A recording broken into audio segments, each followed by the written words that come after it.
So I want to speak today about fear, because fear's been a big thing in our current context, and it's also something the Lord Jesus talks about in the gospel today. In our context, the cause of the fear, well, is obviously the virus. And the media, it seems to me, have sometimes seemed to revel in daily updates of death and government planning strategic disasters, and yet, nonetheless, the broader context, even if the media are over-egging the pudding, so to speak, the broader context is undeniably one of uncertainty on a range of issues. How does the virus spread, and who's most likely to get it, and why, and is there something we or the government can do or not? There's uncertainty. And uncertainty does leave us in fear. Well, what does the Lord Jesus say?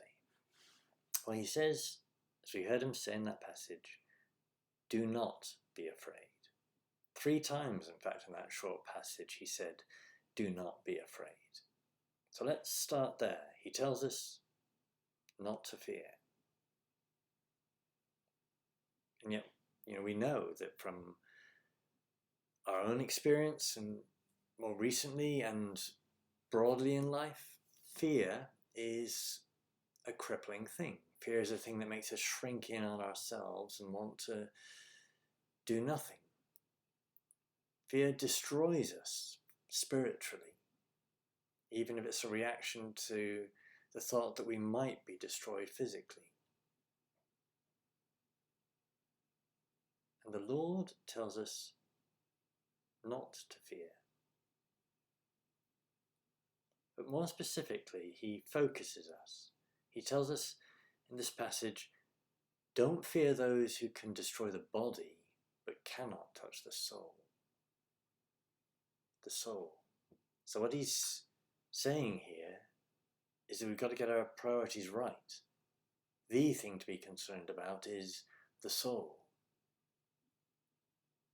And if we get that right, if we refocus our priorities, then that does transform everything and transforms our fear.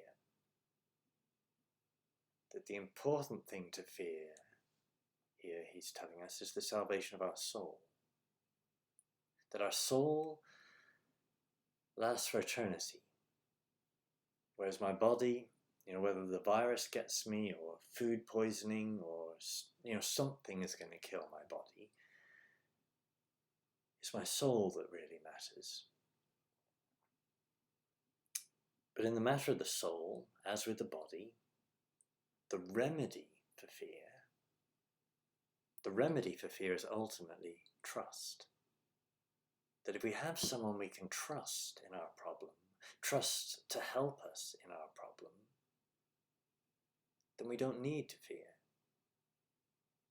And the key point the Lord is telling us is that there is one whom we can trust. Trust in the ultimate issue for our soul, but trust even with our body.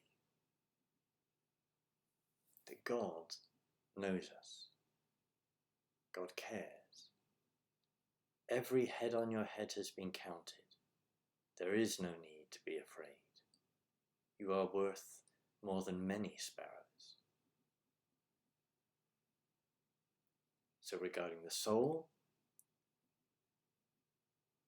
well, we need to live in humility and trust, in seeking forgiveness, so that even if we've lived badly and fear that our soul deserves the worst, well, we can die well if we die turning to him, if we die asking for forgiveness, like the thief who hung next to him on the cross, who even at the last minute turned to the Lord and was saved.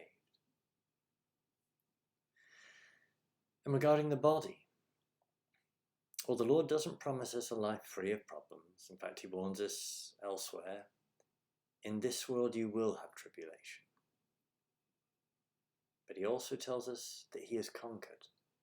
He also tells us he cares, and that he directs and guides and strengthens us even amid these tribulations.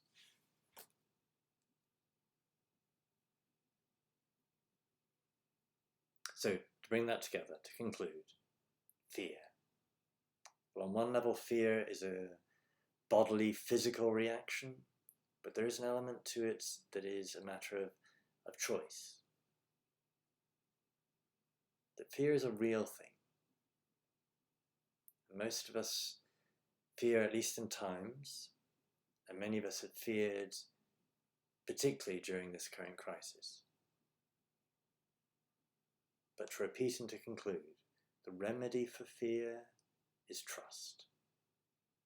His teaching tells us to trust, and his life on earth shows us reason to trust. God cares for the lilies of the field. God cares for the birds of the sky. So there's no need to be afraid, for you are worth more than many sparrows.